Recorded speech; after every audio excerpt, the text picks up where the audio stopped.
We've talked a lot on this channel about finding a house under $200,000. And this is before interest rates went up.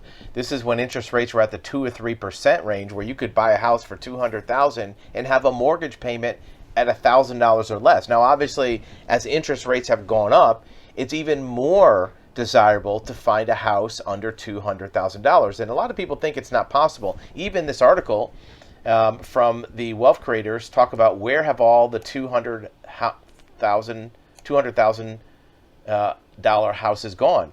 And they're talking about how they've gone from more than 40% of the market in 2010 to 0% today. Well, they're talking about new houses, so let's not get carried away. And you're right, there probably are no new houses under 200,000, but just a short 10 or so years ago, it was almost half the market was under 200,000. So imagine that. It's 2010 or 2012.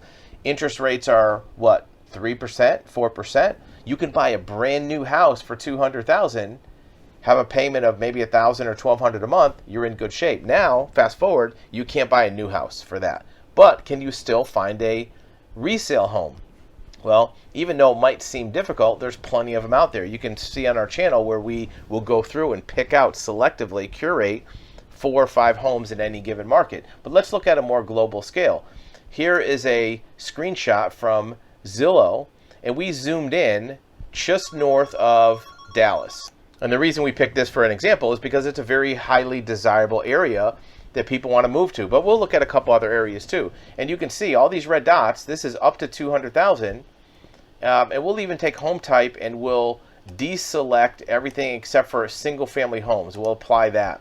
We'll also put at least 1 bathroom, because sometimes raw land will filter in. But even so, you have up to 200,000, at least of a bathroom, and home type house, not condo, not apartment. Look, there's tons of houses, right?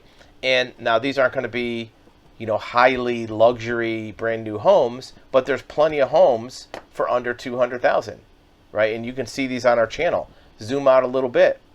Right, you're getting close to Plano, one of the most popular areas of North Texas. Let's just pick one just as an example. Here's a 4-bedroom, 2,000 square foot house. Is it brand new? No, but it's a functional home, and you could fix it up. You may be able to find some that are even, if you scroll through, even a little more character. Here's one that's 124,000, 1,700 square feet. It's an older house, but it's got some character. The question is, what's worth more, having a lower budget or having a newer home? Here's one in Greenville, Texas. Nice little brick rancher, nice long front walkway. So let's zoom out from Texas and see what we find in another popular area of, let's say, Florida. Here we are in the elbow area of the Florida Panhandle on the West Coast, and you can see houses right along near where the coast is that are all under 200,000. Here's a nice little rancher, 1,000 square feet, Newberry, Florida. It's on a double lot, 100 grand, right? So these houses exist. And certainly you can ramp up the budget a little higher. This area here, Crystal River, actually is a nice little area. Same thing. You have homes all day long under 200,000. Certainly these are not luxury mansions. They're not 5,000 square foot homes. However, let's put in 5,000 square feet and see if any of them show up. So we added minimum square feet, 5,000 square feet, under 200,000, and we zoomed out a little bit. And there's not really anything in Florida. Well, there's one down here in Fort Myers. Don't know what that is. That's actually a lot, I think, misrepresented. But you have, in the southeast, plenty of homes. What about this one? This is in Clayton, Alabama, 5,600 square feet, old Victorian home on 1 acre.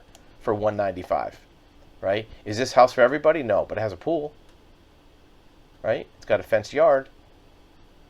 It's got a lot of character. It maybe needs some work. It might, but now you're in a large home in that area. There's even one here in Texas. What's this one? This is misconstrued. This is not 5,000 square feet. Sometimes people put in the wrong number, so you have to really sort through them. Kansas, looks like there's a couple. What about this house? This was in Iowa, Tumwa. Big house, 5,000 square feet. Does this one need work? Yeah, probably. But it's a older Empire Victorian style home, $130,000. Do you want to live in Ottumwa, Iowa? Maybe not, but it's a trade-off. What about acreage? What if you want something on larger acreage? We took out 5,000 square feet for the home size, and we put in 5 acres lot size. So these are all 5-acre houses. Here's one in Texas. It's on 7 acres, ranch house, 1,700 square feet, 199. Right. So these houses exist with acreage. So everything is a trade-off. What else might be? Let's go farther west to Arizona, because Arizona is a desirable area. Let's find something that looks halfway decent. These look like they're really very rural, out in the sticks, in the boonies. None of these look really that appealing. So let's go back and zoom to New Mexico and see what's over here. And there wasn't much there, so we did go back a little east. Here's Allegheny, New York, 2,000 square foot house on 10 acres for $189. Here's 10 acres, 2,000 square foot house, $189. Got a pond on property. It's not a new kitchen, but it's also not a train wreck either.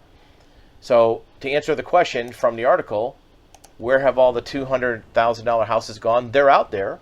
You may have to make a trade-off, but the question is, do you want to put some elbow grease and fix a house up to make it nicer? Or do you want to spend more money, maybe in something newer, and not have as much room or not have as much acreage?